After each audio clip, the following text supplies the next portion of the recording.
హైదరాబాద్ అట ఆరోగ్య పర్యాటక కేంద్రంగా మారిందట. ఎందుకు మారింది? మొత్తం విదేశీ కంపెనీలన్నీ వచ్చి ఇక్కడ ఉన్నటువంటి హాస్పిటల్స్ మొత్తాన్ని టేక్ ఓవర్ చేసి పడేసినాయి. ఇది సామాన్య జనానికి తెలియదు కదా. ఒక ప్రైవేట్ హాస్పిటల్ ఓపెనింగ్కి పోవడం ఏంటండి మీరు? ఉస్మానియాకి పోండి నెలకొకసారి, గాంధీకి పోండి, ఇంకొక ఏఏజీ, బంజారా హిల్స్ ఏఏజీ లాంటి ఆసుపత్రి కట్టే ప్రయత్నం చేయండి. విద్య కోసం బడ్జెట్ని కనీసం 15% కేటాయించండి. మీరు మేనిఫెస్టోలో పెట్టుకున్నారు, ఇంతవరకు దాన్ని అమలు చేయట్లే. ప్రైవేట్ డాక్టర్లట 2 రోజులట జనాల కోసం పనిచేయాలట. వాళ్ళు చేస్తారా? నువ్వు గవర్నమెంట్ హాస్పిటల్లో ఉన్న డాక్టర్లని సరిగ్గా మీరు వాడుకునే ప్రయత్నం చేయండి.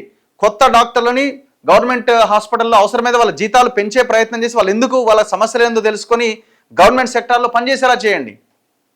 గవర్నమెంట్ సెక్టార్లో పనిచేస్తున్న డాక్టర్లు ప్రైవేట్ ప్రాక్టీస్ చేయకుండా వాళ్ళ మీద కండిషన్స్ పెట్టండి.